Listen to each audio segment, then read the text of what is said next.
Okay. Good evening. Chapter 7. Tanya chapter 7 continue to talk about the same topic of chapter 6. We basically start discovering the natural soul, and through the natural soul we came to the all natural things that there is in the world, and to explain what is the nature of the natural things, meaning what makes them not holy. And then after we understand what makes them not holy, we understand better what makes our actions holy or not holy. And we started from the last chapter to talk about the natural soul, and we explained that the natural soul have exactly like the godly soul 10 faculties, but a bit different, because in the godly soul the 10 faculties are considered to be divided to two, that the first is intellect and the second is emotions, the second part. And the intellect is the father and mother of emotions, and it means when there is no father and mother, there is no emotions. This is the godly soul. But in the natural soul, the intellect is not the father and mother of emotions. They are just the guiding tool for the emotions, what to be emotional about. For instance, in the godly soul, in order to feel love, you need to understand something. In order to feel fear, you need to understand, feel, and respect towards God. If you don't understand, you don't feel, usually, in the godly soul. Because the main power of the godly soul is the intellect. In the natural soul, the main power of the natural soul is the emotions. So the intellect is just to regulate the level of emotions. The baby, in the first moment he's born, is crying because he's not comfortable, and 2 months later he will cry the same way because he's hungry. 2 months later he will cry the same way because he wants a toy. And a few years later he will cry because he wants a phone. A few years later he will cry because he wants a car. And it's the same cry, just the intellect changed and grow, but the emotions are exactly the same. That in the godly soul, the emotions are different because it's different. According to your intellect and the level you understand, you have emotions. And if you did not understand, you don't feel anything. It just will help us a bit to understand that what is the superpower of the natural soul is emotions.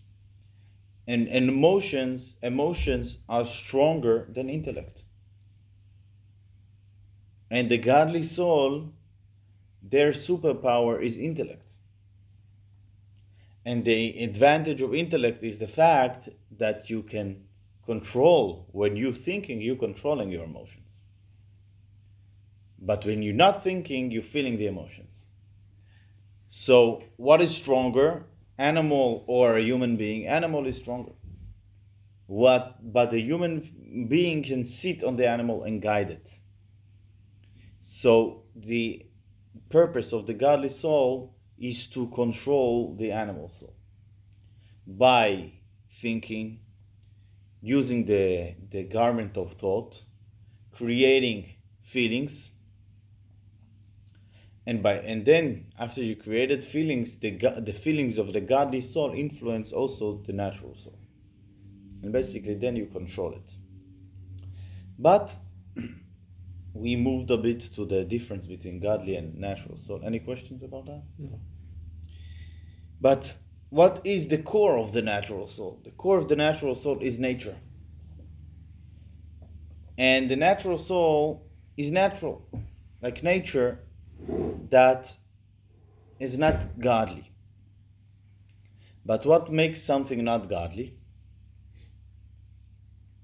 That it's unholy or non-holy, more accurately. It means that there is no holiness in there. But what makes something holy?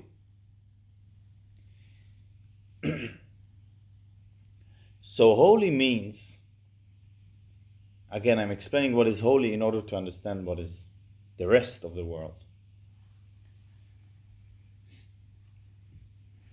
The world is not a place that God is visible. What makes something holy? Holy means something that this is transparent, as we said also last chapter.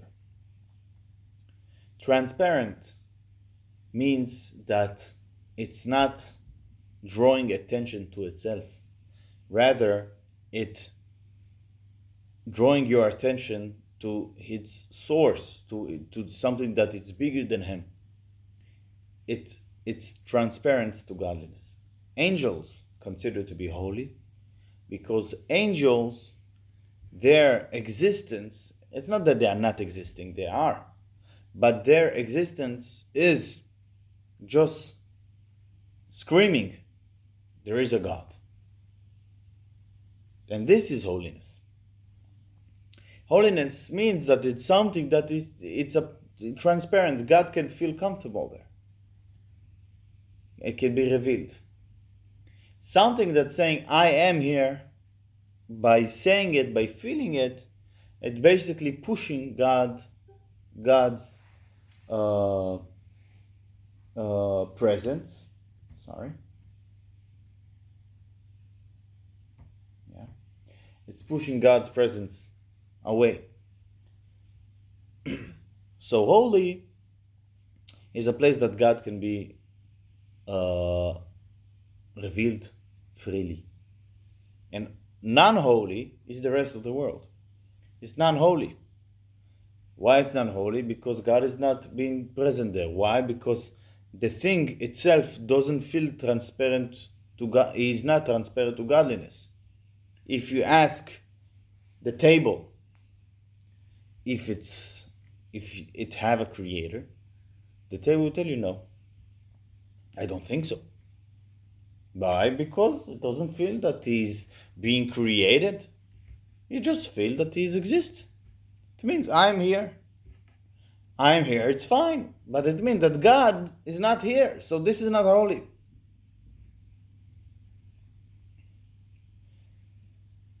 Now, not holy, it's not evil, and it's not good, but it's not evil. But it's something from the other side, as the Zohar, as the Kabbalah calling it. There is holiness, and everything that it's not holy, it's parallel. Is in the other side. The Zohar called the other side, the everything that is not holy, the other side, or we can call it the shell, as we call it in the beginning, the shell. And there is more names. It's not holy. And the natural soul is also not holy. Now, the idea is that there is two levels in things that are not holy. There is as we call it once, the edible shell. Something that, even though it's shell, you can transform it and change it and make it eatable. You can just use it for food. Or it's not edible. No, it's not. There's no chance. It's two levels. But both of them, if they are not being used in the proper way, they stay in shell and they stay in a place that God is not present there. And if we talk about food, it's becoming part of your body. And it's not helping the godly soul of yours. It's basically becoming, it's staying shell, and it's helping the natural soul of yours. And then you're in a pickle. Okay, because the force of the godly soul not increasing. And it's more than that, because the source of things that are holy and the source of things that are not holy are different. In Alter Rebbe will describe it from Zohar that it's like when I'm giving something with against my will. If I'm giving something against my will, I'm not doing it with happy face. I'm not doing it face to face. I'm doing it back from the backwards. I'm just, okay, take it. What does that mean? It means that God created everything holy with a purpose. The purpose is in holiness. If there is no holiness, it means that it just means to an end. It doesn't have a purpose for itself. So when I'm giving something with my face also means my desire or my will. I want this and I want you to have this. Okay? So it's God's face and the receiver face, the holy, the thing, the godly soul receive energy from God, so it's face to face. Because God also wants the godly soul to have it. If we're talking about God giving life, because everything coming from God, also the non-holy stuff, they're coming from God. But they're coming in a different way. They're coming like from the back, not with God's desire. And also, the receiver is not receiving it with his face. It's like back to back. Why is that? Because it's not intended to give purpose to the non-holy thing. They're saying things that don't have purpose for itself. Their purpose is just to be holy. And when they will join holiness, they will have their purpose. Actually, as I said, there is things that they cannot join holiness, not in a direct way. So in there's no purpose at all. And eventually they will cease to exist. But everything that have potential for goodness, so if it become good, it means it found its purpose. Okay.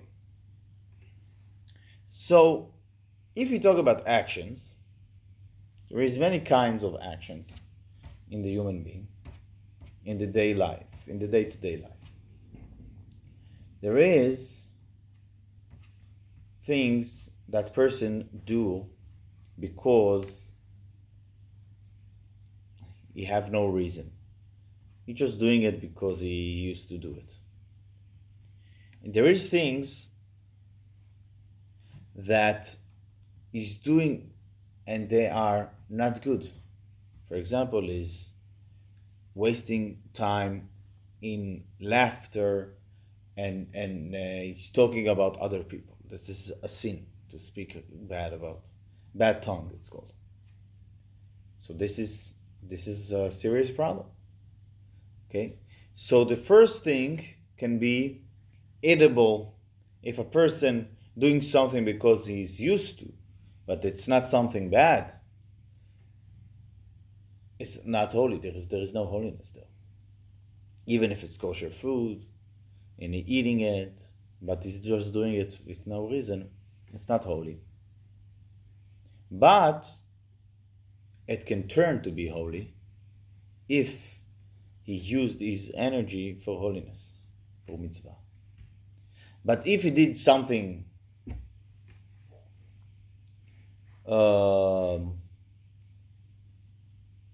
something that is not that is forbidden to do, he ate forbidden food, okay, not kosher food. So this already is from the three klipot, the shells that they are not edible shell. It's called three klipot tmeot. Klipot is shells, tmeot is unholy. So this, it cannot go up, it cannot be turned good because it was bad and it's tied in the non-holy shells.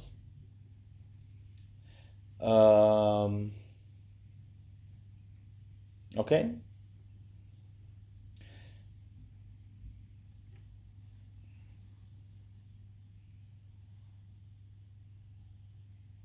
Okay.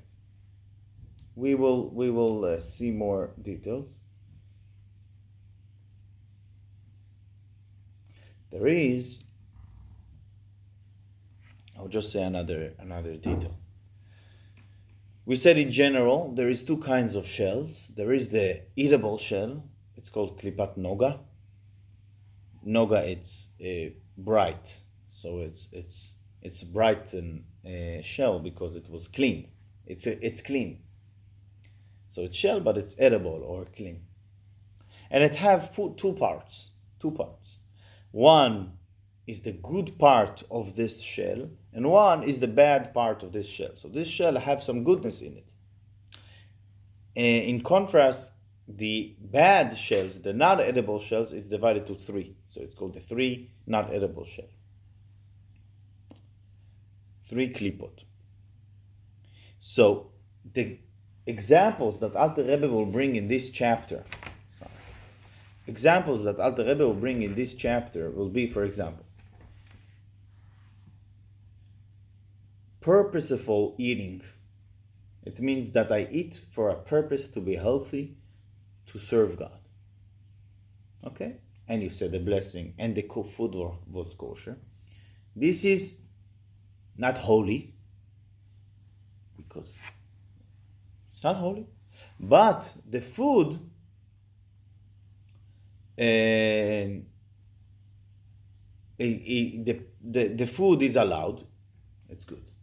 It's coming from the good side of the eatable shell, of the noga, of klipat noga. And the food and the energy that he invested in eating, becoming holy, because the purpose is there. And they became holy because of his intentions, of his mind. This is one example. Another example. He ate for no particular reason, or perform intimacy act, just for no reason.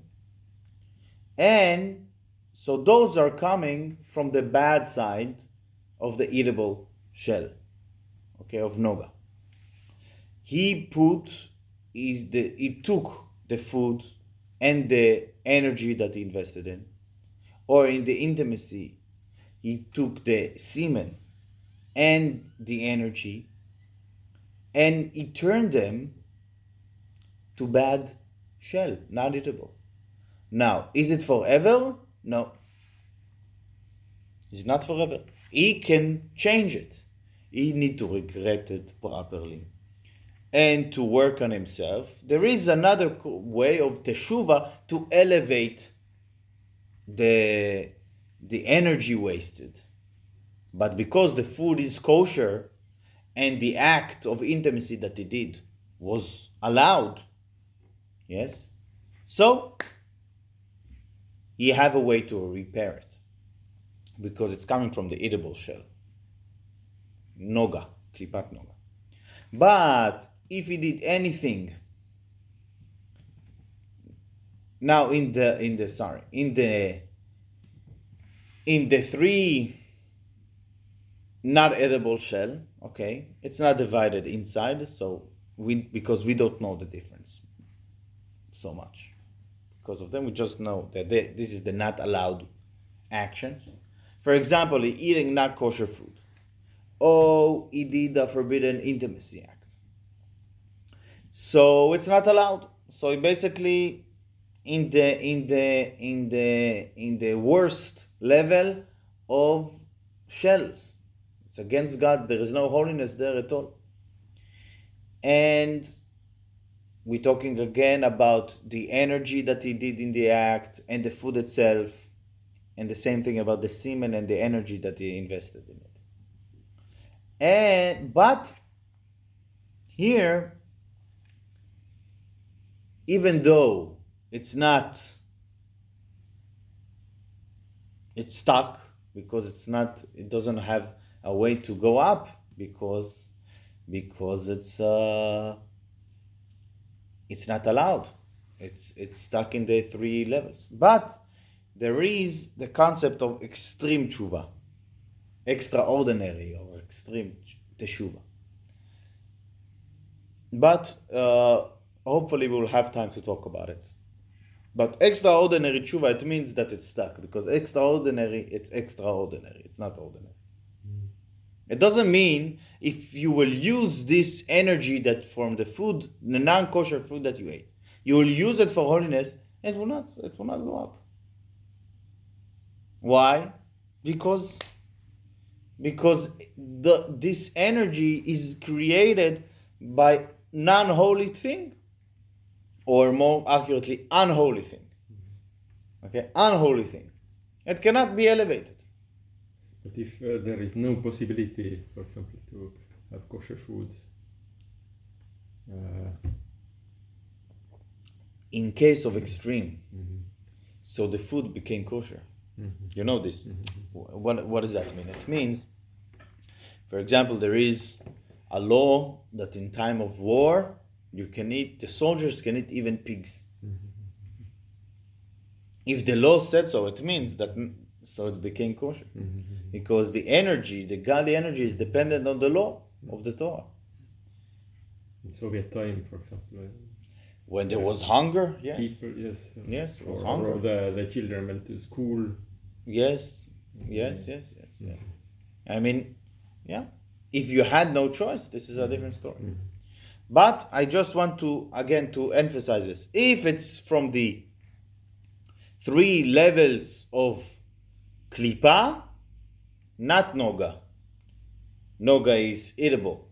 The not noga klipa, 3 levels of klipa, it means that it's stuck there and it cannot go up. But Alter Rebbe give an option of extraordinary teshuva, extraordinary way of return to God. But if we will have time, we'll talk about it. And there is another, Alter Rebbe give another 2 examples about 3 klipot, the non-holy klipot. Maybe we will also talk about them, but this is the chapter is a bit long. We will try to read as much as possible and to explain. Okay, let's do it. Any more questions? Okay.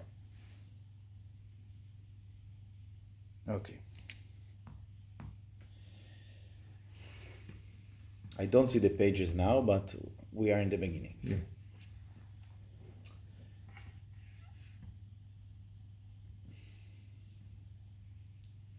All these forces, chapter 7 in the Tanya of Chabad.org, all these forces, souls and soul clothing just listed, are of the 3 completely tameh klipot. Tameh klipot is unholy klipot, is the worst level, is the not edible, that contain no good at all. But then there are those of klipa that does have some good, klipat noga. They are the vitalizing animalistic soul within a Jew, the soul that is from the side of klipa and invested within your blood, as mentioned earlier. Yeah, we already said that the main resting place of the animal soul is in the blood. The souls of kosher animals, birds, and fish that are permissible for eating, the sustained force of life energy of all inorganic substance, as well as all vegetation that are permissible for eating. Everything that's permissible, you see that, because if it's not permitted, it's from the not edible klipa, it's from the 3 tameh klipot. So too this klipa powers another kind of clothing of animalistic soul. It is the sustained force of energy of all permissible activities, spoken words, and articulate thought of matter of this world. Everything in this world. So for one hand, as I mentioned there once, Alter Rebbe in Tanya give you 2 cards. First of all, he's telling you the hard truth. The truth is not easy to hear, and the truth of Tanya is not easy. First of all, telling you you're not tzaddik. After telling you most of your day you are in Kalipa. It's not easy. But then Alter Rebbe will give you another card. In this card, Alter Rebbe telling you what are your powers and capabilities and what you can do. And this card is giving you powers and abilities that you never dreamed to have before. So, from one hand, Alter Rebbe makes you worse. From the other hand, he makes you greater. Okay? Religious people living in communities think they are fine. If they're doing everything okay, they think that they are fine. For one hand, Alter Rebbe gives them a card telling them, you're not fine at all, because you live in a shell, and you always think about yourself. And it means that you're not connected with God. From the other hand, Alter Rebbe give you, from the moment you're born, you are connected with God Himself, and you just need to reveal it. And then, so Alter Rebbe give you everything together. And this is, we are now in the part that Alter Rebbe telling us, all thoughts that there is in this world, they are part of the Nogak shell. It's not good news. But this is the truth. Activities that are not associated with anything forbidden, not at the root level, nor anything that branches out from there, they don't violate any of the 365 prohibition mitzvahs or anything that the Torah or the sages have extended from them. The only thing that makes them kelipa is that they are not done for higher purpose. They are simply bodily instinct, desires, and cravings. They could even be existential necessities required to keep your physical body alive, but they all still kelipa, because your intent is not for higher purpose to serve God with this body of yours. A person can fight for his life, but what is your life? Your life is me. Fine. You are still kalipa if you're still thinking in this way. This is that, even though to stay alive is a mitzvah, but your level now that you're expressing, that you're revealing, that you're feeling is not this. A person needs to have, indeed, if we talk about crisis and he's fighting for his life, in the back of his head, he feels and he thinks about God. I mean, why am I alive? To do what God wants me to do. So it's already changing everything, because the intent is very important. After all, staying alive is the function of vitalizing animalistic soul itself, and it is kelipat noga. So these activities, speech and thought, can't be any higher than that. You cannot say that the garments of the animal soul is higher than the godly soul. Is maximum like the godly soul or worse. Exactly, if you remember, one of the most important chapters that we learn until now, everything is important, but one of the most revolutionary chapters is the 4th chapter, They're telling us that the garments of the godly soul are higher than the godly soul itself. Because the godly soul, even though it's, as we said, transparent, holy, but it's limited. As much as holy as godly soul understand and feel, this is the holiness of the godly soul. But the garments of the soul, the thoughts of Torah, speech of Torah and prayer, actions of mitzvot, they are God himself. The same thing with the animal soul. The animal soul is animalistic soul. The garments of the animalistic soul, if they are not done with a special purpose, they are animalistic like the soul itself. But if they are done with bad purpose, they're becoming worse. Okay, let's continue. It comes out of that all above forces, energies, It comes out that all the above forces, energies, souls, and soul clothes, without exception, come through the second level of Kelipa and Sitra Acha. That this is the fourth Kelipa, known as Kelipat Noga, the glimmering Kelipa.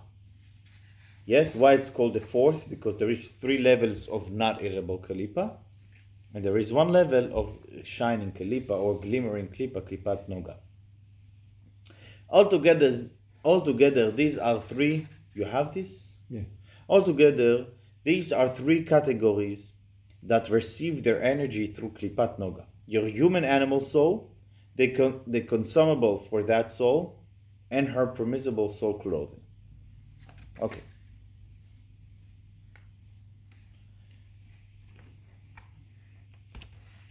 Let's continue. This means Klipat Noga, as it is found in our world, our material world, is called the world of action. And it is mostly filled with bad, not a complete bad, but almost. So in this world, Klipat Noga has only a small amount of good. And that good is, and I don't know this word, and mentioned within it. Okay. So there is some goodness in this Klipa, but most of our world is not in the good side of this Klipa. It's from that small amount that the good qualities of Jews' animalistic souls come from, as explained above in the 2nd chapter. Since it's combined both good and bad, this Klipa is a kind of intermediate between the 3 entirely Tameh Klipot and the realm of the level of holiness. Okay, so we have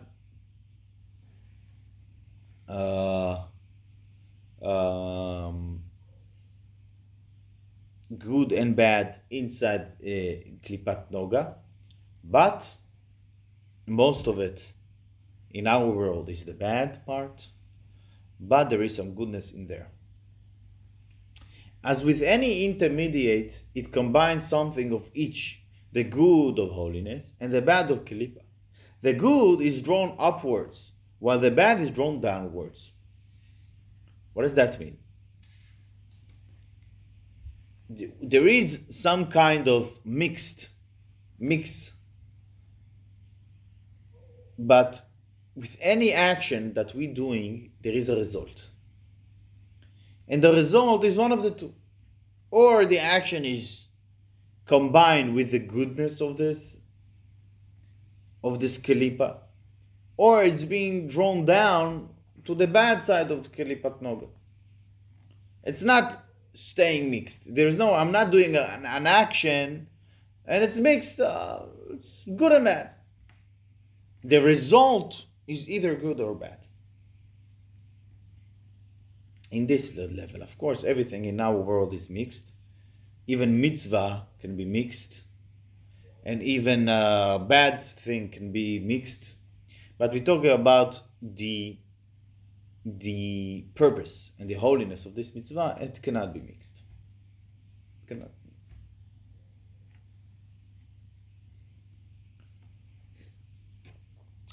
I don't want to go much into that, but for example, if a person is doing a mitzvah and he have a good purpose in it, and also something not good. Not bad. He wants to learn Torah and to understand it, and he understands that when every moment he's learning, he's being connected with God. But he also thinks that he likes it. Or worse, he thinks that he will receive an honor. Mm-hmm. This is not good. Is the mitzvah holy? Yes, of course, no question.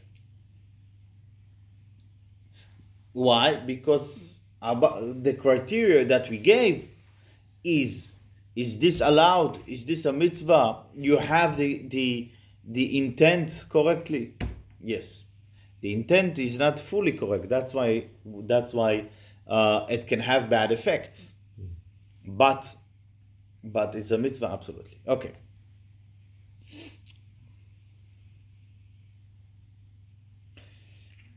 That being so, Klipat Nogai, in some instinct, merged with the three Tamei Klipot that's stated in its Chaim Porter 49, beginning of chapter 4, citing the Zohar, but in other instances,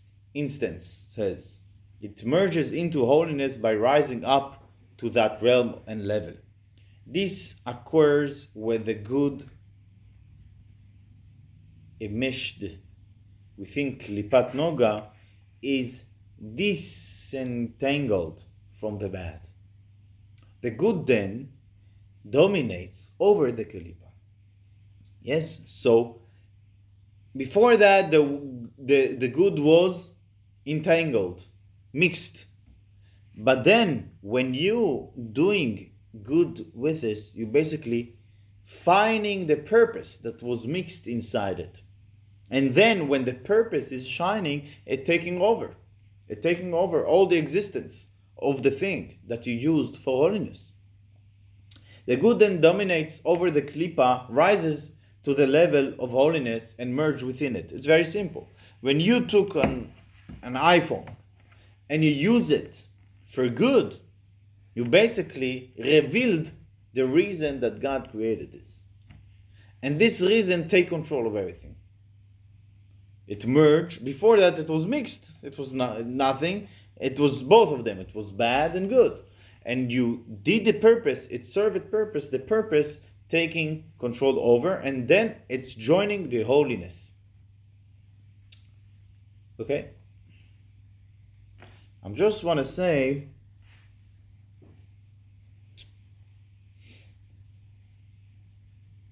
in some way, we just now learned the purpose of all existence according to Tanya.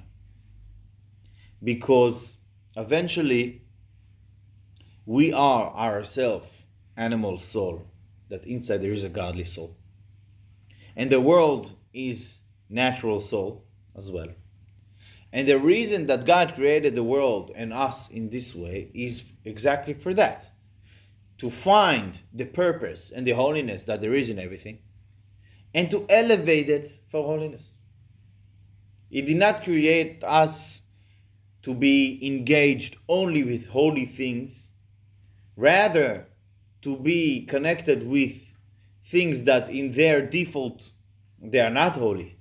We just klipat noga, and we coming to this thing with our godly soul inside our natural soul, elevating it, using it for holiness. And it means that the thing itself and my energy, why it's important that I'm always saying the energy invested in it, because the energy itself, it's also klipat noga, my energy. But because my energy is being used for holy thing, so the cup, the coffee, the milk, and the energy of me drinking it being elevated to holiness. And so this is the reason of creation in this world, because only in this world we have this type of things that being disconnected, they are not holy. They are not holy. And being elevated to holiness.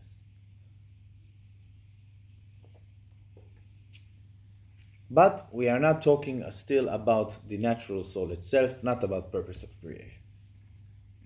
So let's continue.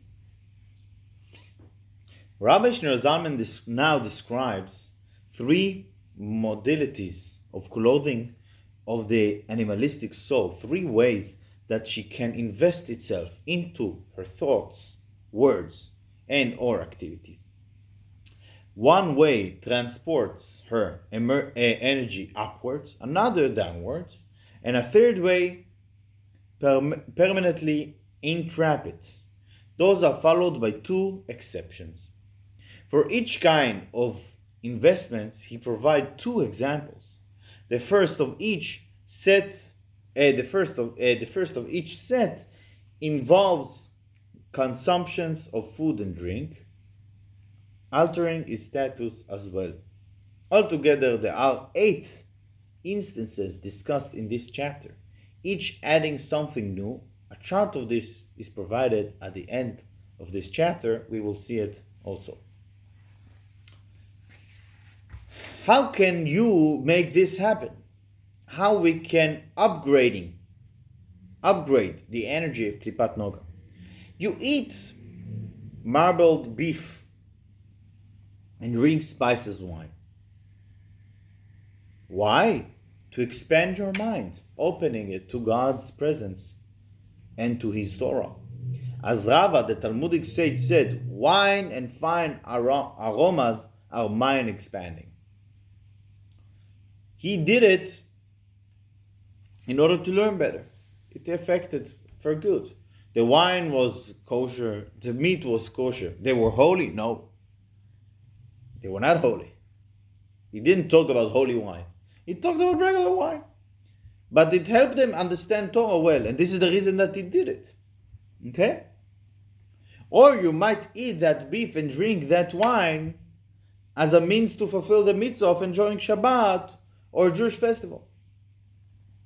2 examples.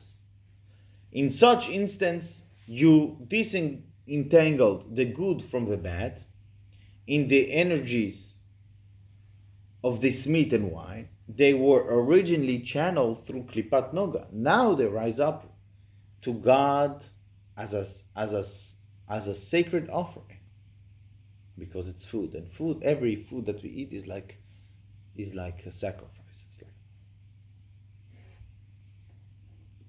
Every sentence that we read, there is a lot what to talk about.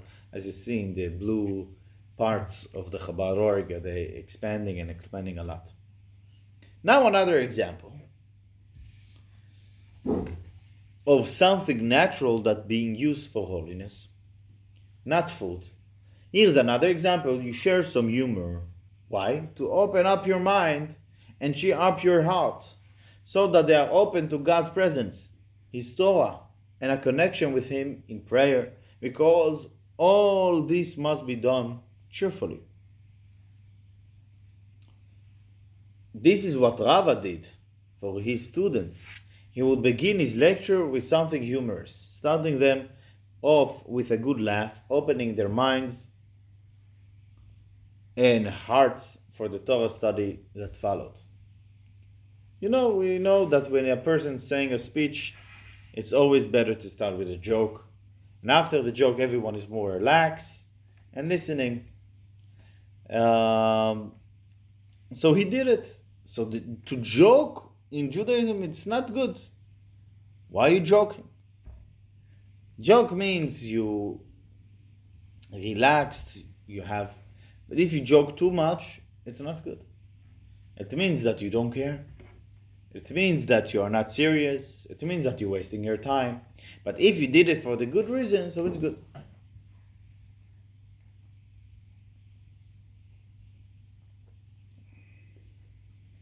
Now,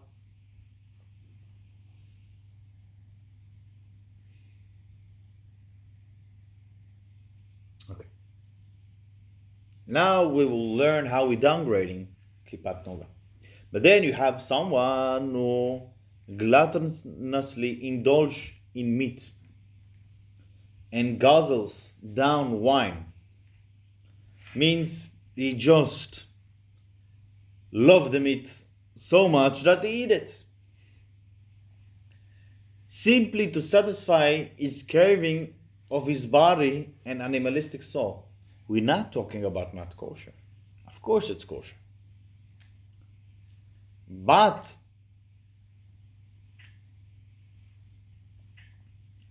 as we can say in very simple way, in the first examples, Rava was learning Torah. And in order to learn Torah better, he took the wine. And in the second example here, what we learn now is there is a wine. And you going down to the wine, to the level of wine, instead of the wine going up. Yes.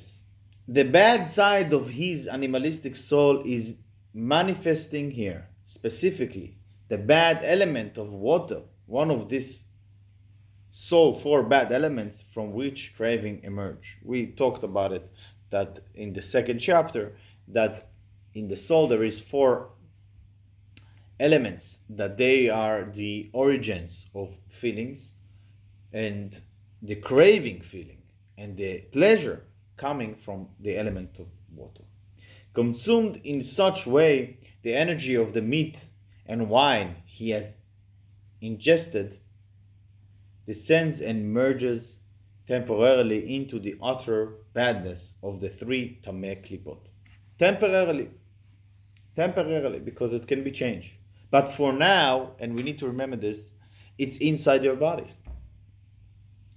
Because we're talking about the energy that give life to the thing itself. Give life to the wine. Give life to your body. Now the wine is in your body and it's becoming one with your body. And what is the life of this wine? It's being downgraded to the three klipot. It means that your body is having a life from the klipot. This is not good. As well, this person now receive energy through this lower klipot. For the time being, his body provides this klipot tangible manifestation and becomes an instrument for their agenda. Because they are inside your body and giving life to it. But this downgrade is only temporarily, lasting only until he will return and recommit, and then get back to working in God's service and learning his Torah. Then, since this meat and wine were permissible and kosher, their energies can bounce back and upgrade along with him as he returns to working in God's service. When the person will do teshuvah, it will go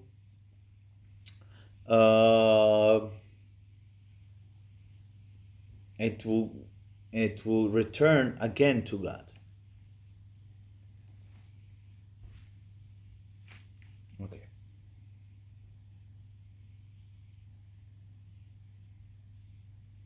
Maybe we'll talk a bit about teshuvah again. Now Alter Rebbe will tell us the fundamental difference. In Hebrew, it's very strong what Alter Rebbe explained here, and we will explain it obviously. Why this can be elevated back again after it went down to be three unholy klipot? Why it can be elevated again after in teshuvah? And why when I ate something not kosher, teshuvah not working? What's the difference? So Alter Rebbe will explain. That what permissible means. We're saying this is permissible and this is prohibited. Permissible means the term used by our sages is heter or mutar. Literally, that means untied. Something forbidden, on the other hand, is called asur, which literally means tied down. The implication is that it is permissible. Its energy is not tied down, asur, in the hands of the negative forces. If it were, it will be incapable of bouncing back and rising upwards to God. But this meat and wine he drank were permissible mutar, untied. Therefore, even though he dragged their energy down into the three completely tamei klipot, when he returns, that energy returns along with him.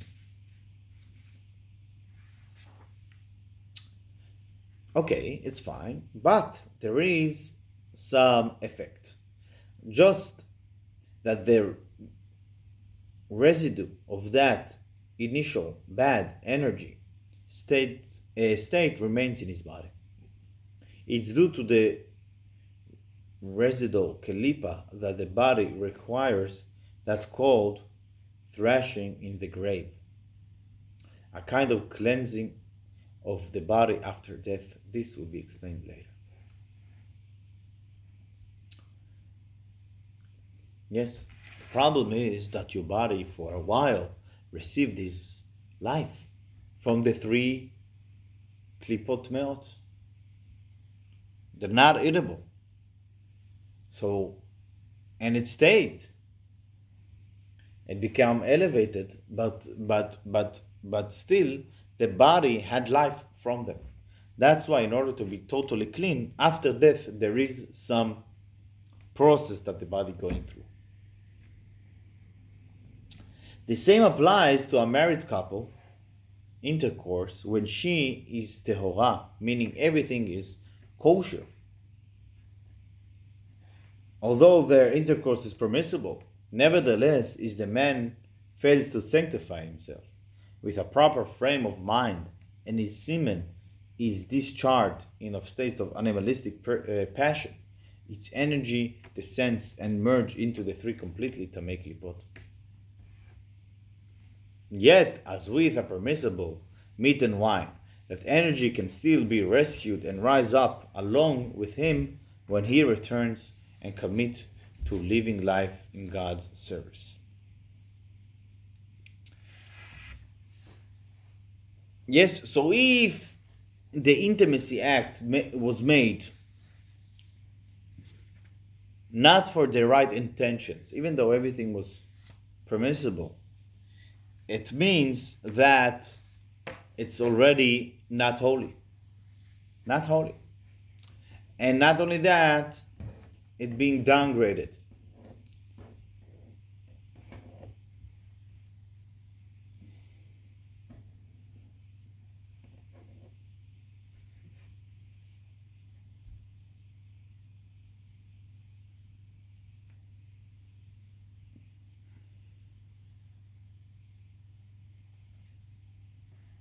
Okay, we will need to, I think we will talk about it next chapter.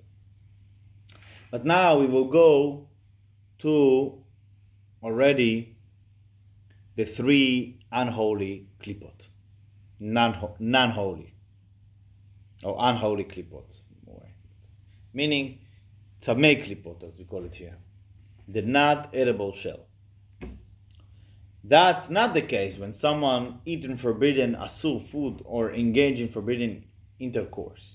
The energies of these activities are from the three completely tamei klipot.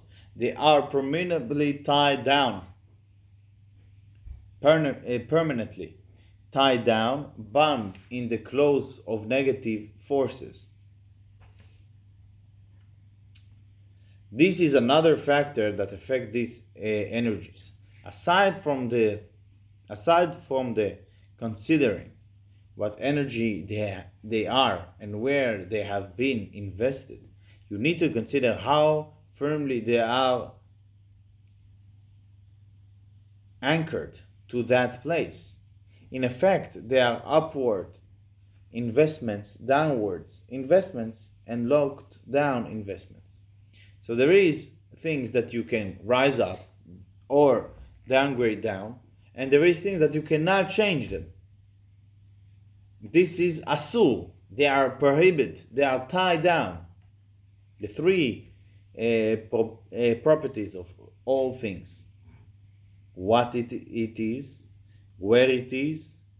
It's bound with the three tamei klipot. Means why where it is? I don't get. We've just discovered that everything in the world, people, animals, plants, three, where it is. Why where it is?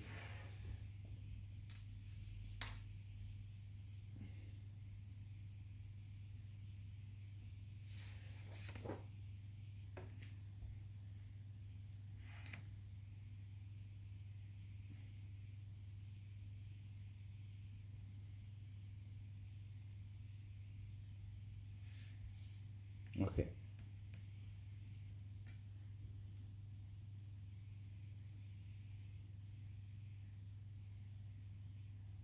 Mm.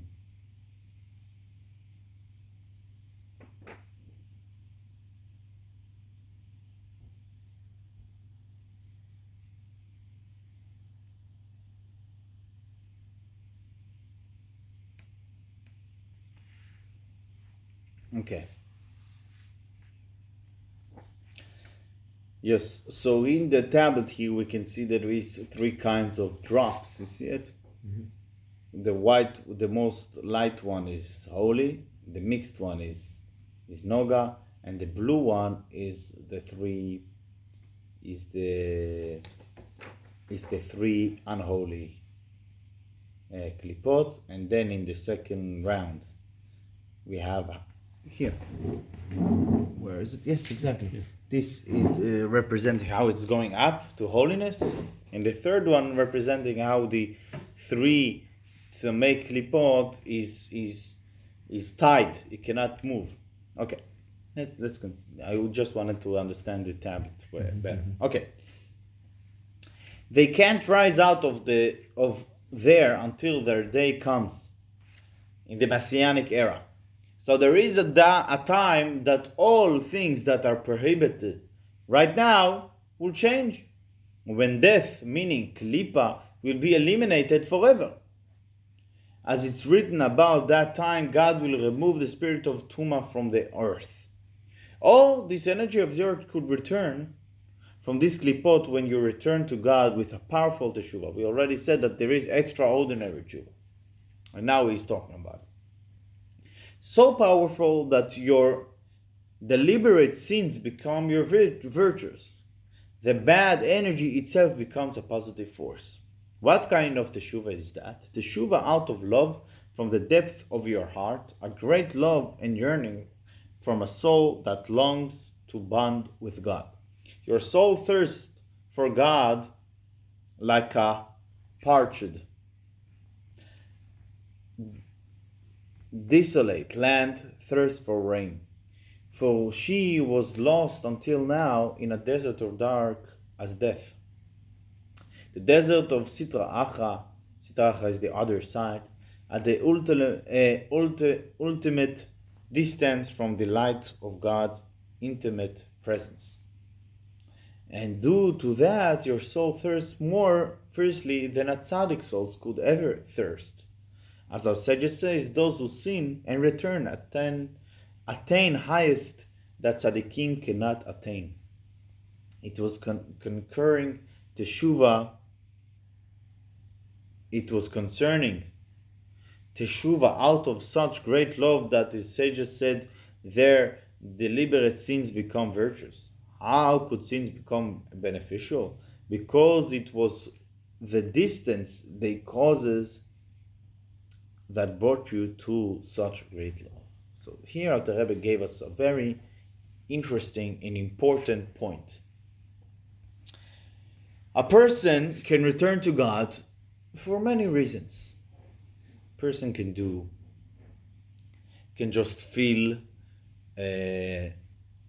meaning in learning, in doing. A person can feel distress. He can be sick, or he can be in danger, and it can bring him a push to holiness.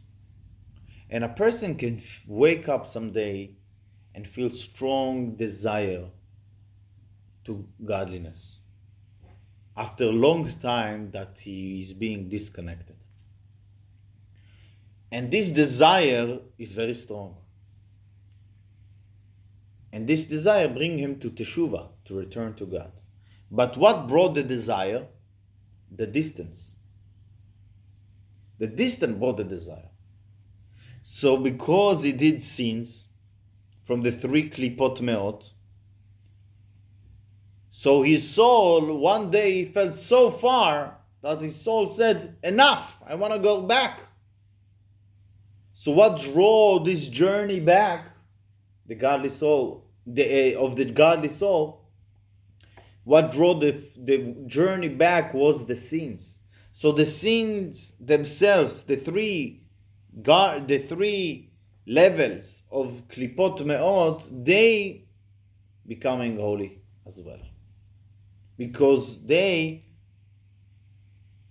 receive the purpose, even though they don't have purpose. The purpose is to ignore them, but they receive the purpose because what? Because they brought you to God. So they got a purpose. If they got a purpose, it means that they are holy. This is the explanation of that. Okay? So this is the point that the Rebbe is saying here. This is a very specific kind of teshuva. Teshuva that came through the feeling of the distance. And the feeling of the distance created a strong desire to come back. It means that when you came back with all your journey. And the journey was through the klipot me'ot, the soul was so far because of this. So that's why when you're coming back with all the bad sins that you got. It's basically broke the chain that tied the things to asur, prohibited. They cannot go up. But if the fact that you were tied, this is the fact that created the desire to go back again up, so it's breaking the chain. But let's continue. Teshuva that's not driven by this sort of love, although it's a proper teshuva and God forgive you, nevertheless, it does not transform your sins into virtues. And the energies of this prohibited act do not rise out of Kalipa state entirely. Not until the end of days, when death will be eliminated forever, as he already said. Okay? So this is in general, he finished. In general, this chapter is finished. Now, he will talk about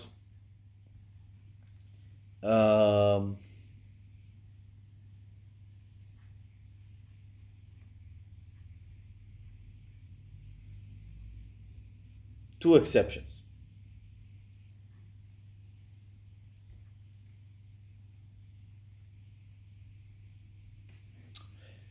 Before continuing, it will help to review. It's written by you?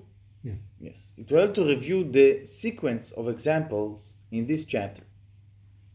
Good investments for a higher purpose. This elevate Klipat Noga into holiness. Bad investments that do not involve any prohibition, just indulgence for no purpose other than self-gratification.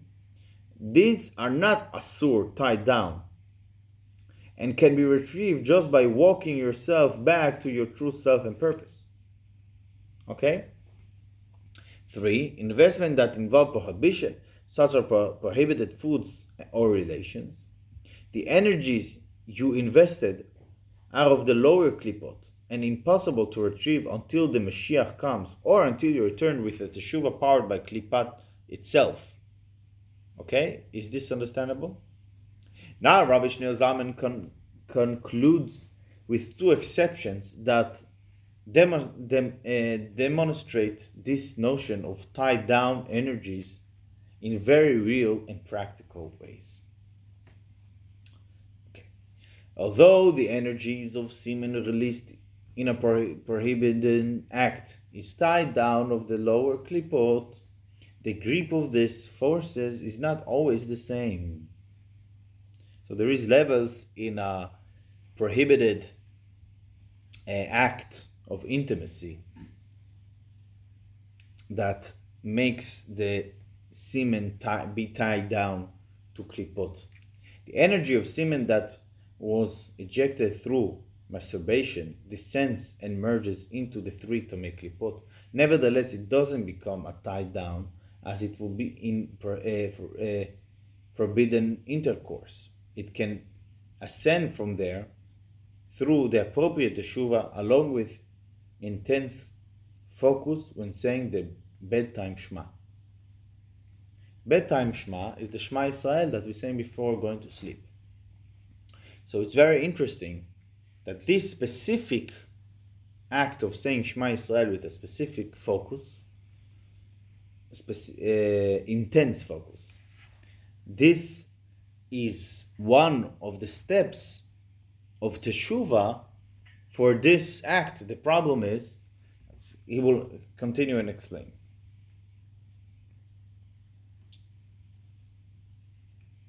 He will explain the what makes act of masturbation, means life with no potential.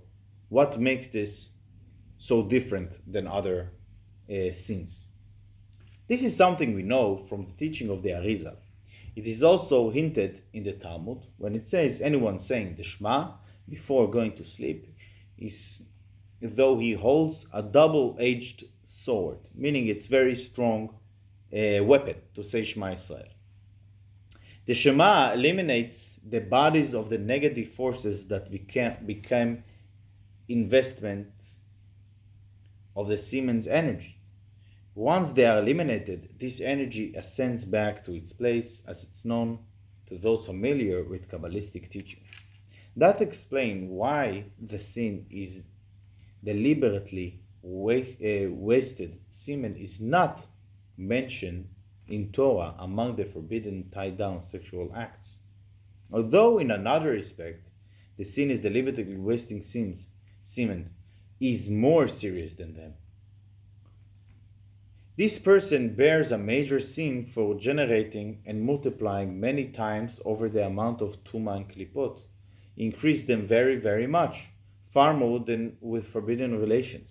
It's only that while engaging in forbidden relations does not increase the amount of Tuma as much, it does greatly increase the Tameh Klippa's power and energy.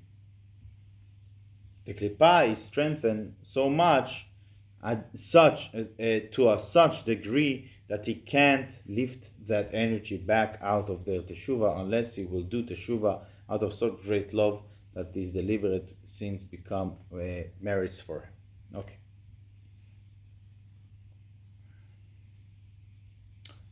So,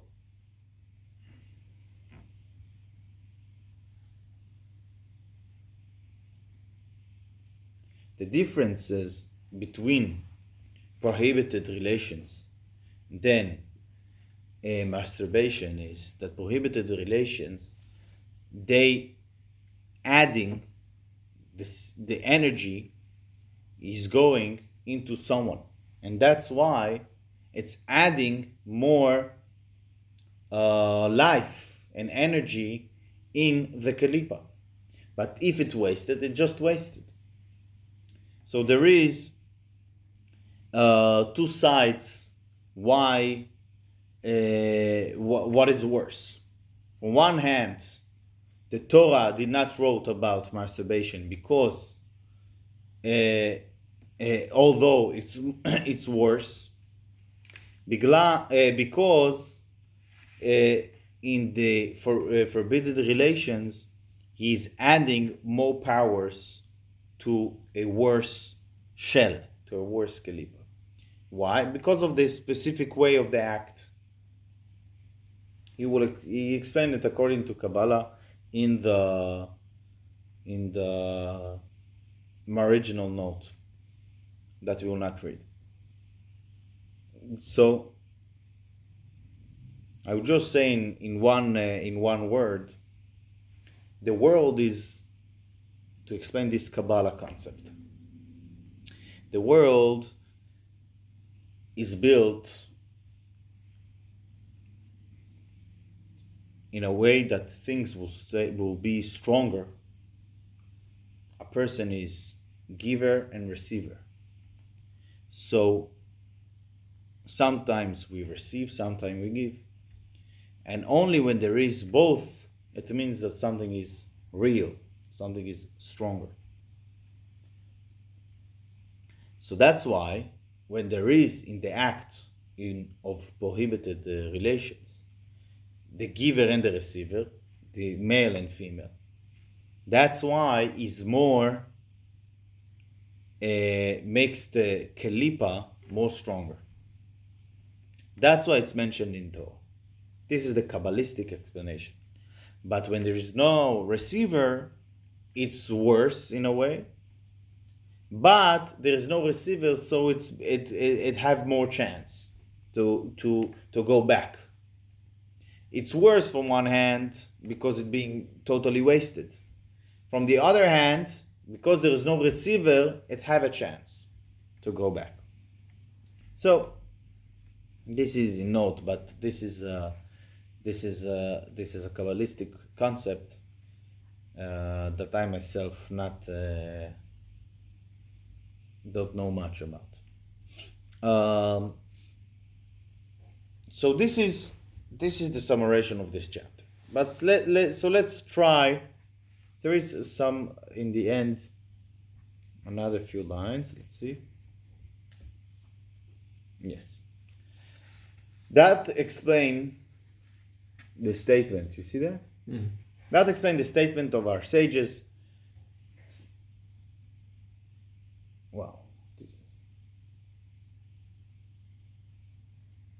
Ecclesiast. It's the name of the book, I think. Yeah. Yes, Kohelet. I didn't know the English name. Ecclesiast refers to a crooked thing that cannot be fixed. The sages asked, what is a crooked, irreparable thing? They answer with example. A man engaged in intercourse with a woman forbidden to him, causing a mamzer to be born. Someone was born from this prohibited connection. In such case, even if this man will do such a powerful transformative teshuva, he cannot fully repair the damage. It's impossible for this man to carry this energy back to the holiness, since it has already descended into this world and became invested within a body and flesh of blood. So it means here Alter Rebbe telling us that the Torah mentioned these sins because they are anchoring the energy, the bad energy that was created. They are anchoring it. But the prohibition, when there is no female, so from one hand it's worse because it's wasted. From the other hand, it's not anchoring the sins. Okay. But those are the two exceptions. Alter Rebbe said in general, after the end of everything, almost everything can go back, can go up. But there is the way of the world that God created. God created everything natural that you need to upgrade. Because in everything there is good and bad, and the purpose is the good side. And when you do a mitzvah, you uplift. And you use it, not only do a mitzvah, also in the intent. Everything is connected with your mind. And this is the importance of the garments that Alter Rebbe told us before. How garments are important. Because if you use your thought of purpose to when you ate, it means you did it for the right reason. So it's being uplifted to holiness. You reveal the purpose in the thing, and the energy that you invested in eating kosher food meant that all this breakfast is good, because you use it for goodness, and the intent was good. Sorry. But if you did something to your pleasure, the pleasure is the other side, and it means that it's downgrading. It's going down. It's not staying noga. It's going down. Now, if Alter Rebbe gave another example of joking, just saying jokes for holiness, it's good. And then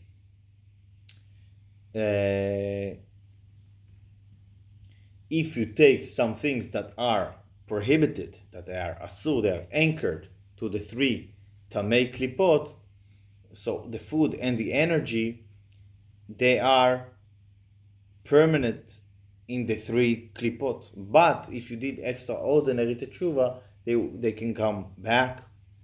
And if you did a regular teshuva, it will not perfectly come back. It will come back when Mashiach will come.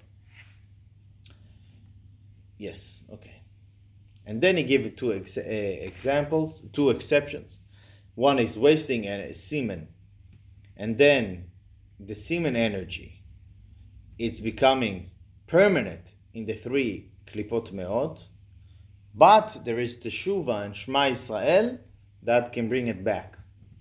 And from the other contracts, if someone was in intimate relations with someone and had a child, and then the energy become flesh and blood, so then there is no way back. So it's there. Next chapter we'll continue talk about these topics, so it will be a bit hard also next chapter, but then we will move on. Okay, any questions? Thank you. Huh?